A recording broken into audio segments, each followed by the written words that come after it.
Hi everyone, it's Kat here, Vegas Fruity, and I am going to make a really quick recipe. It's actually a salsa recipe, and I kind of learned this from watching my dad do this for many years. He did something like this, only his was much hotter. So anyway, I'll show you what I got. Okay, so what I'm going to be using is I'm going to have 2 green bell peppers, 1 red bell pepper, and I'm going to use a can of fire roasted tomatoes. I would be using 2, but I only have 1, so the other, instead of the other one, I'm going to actually use the rest of these fresh tomatoes. I'm going to put those in, and you can put maybe 2 cans of this, or a can and a couple of fresh tomatoes if you want, or a bunch of them like I did. A full onion, 2 garlic cloves. I have 2 jalapenos here, which I'm going to roast, and then I'm going to use them. I'm going to make it a little hot. And these are not jalapenos. These are actually green chilies. They are also fire roasted. They're mild.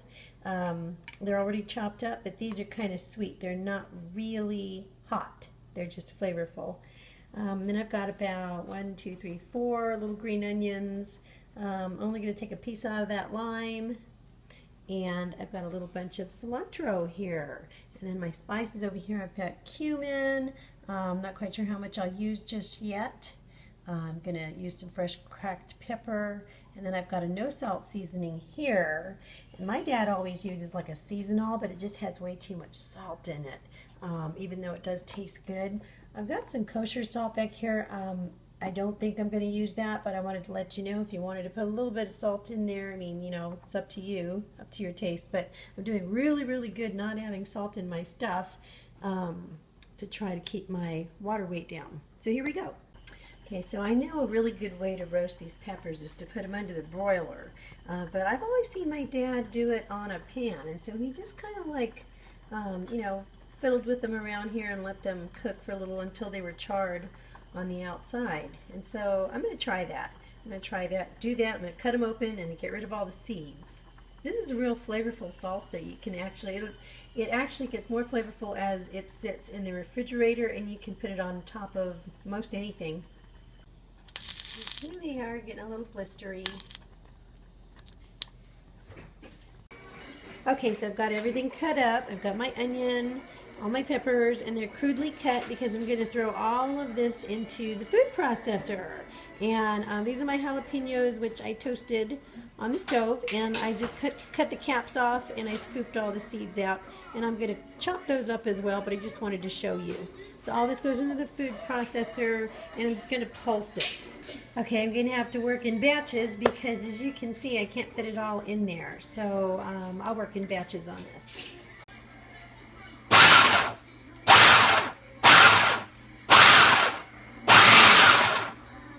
Okay, so I'm going to chop it up to about this consistency. We like ours kind of small, so if you want it bigger and chunkier, then just don't pulse it so much. Okay, so I'm not going to wash this out because it's just got all the goodies in there still, and I want to mix everything anyway, so I'm just going to empty the whole can of, and this is 14.5 ounces of fire roasted tomatoes. They're diced. I'm also going to add in a little pint of cherry tomatoes.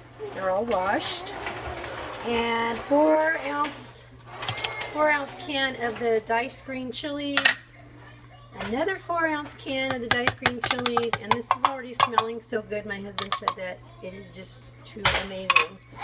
And I'm adding my spices, which I added 3 teaspoons of the no salt seasoning, 1 teaspoon of the cumin, and a 1/4 teaspoon of the cracked red pepper. So you might want to watch it on the pepper because it gets hotter as you let it sit. Okay, I already started pulsing it, but I forgot. I'm adding a 1/2 of a lime, and I'm just going to squeeze 1/2 of a lime in here, and that's basically for, not just for, sorry about my finger, not just for flavor, but also to keep it from turning, an off color. Here we go. Okay, so I'm going to add everything together, and I hope I don't lose this little thing that comes out of the food processor. I might have that drop inside. I'm just going to mix the tomato mixture and the rest of the veggies really well. Okay, so this makes a ton. in here, and it's absolutely phenomenal in flavor. And it's so easy, and it just has a lot of robusticity, I guess, to it. But I don't even know if that's a word, but it makes a really good gift. The holidays coming up, this is something that people are going to really love to get. And they're probably going to want the recipe, and they're going to be asking you for more, because this is very addictive, and it's better than anything out there that you can get in a jar. And it's fresh, and it will keep in the fridge for like 2 weeks, if not more. It's amazing how long it lasts. And, yeah, but it only gets better, and it doesn't last that long. So anyway, there you are. All right, so there's my Vegas fruity salsa recipe, and I hope you enjoy it. Have a great day.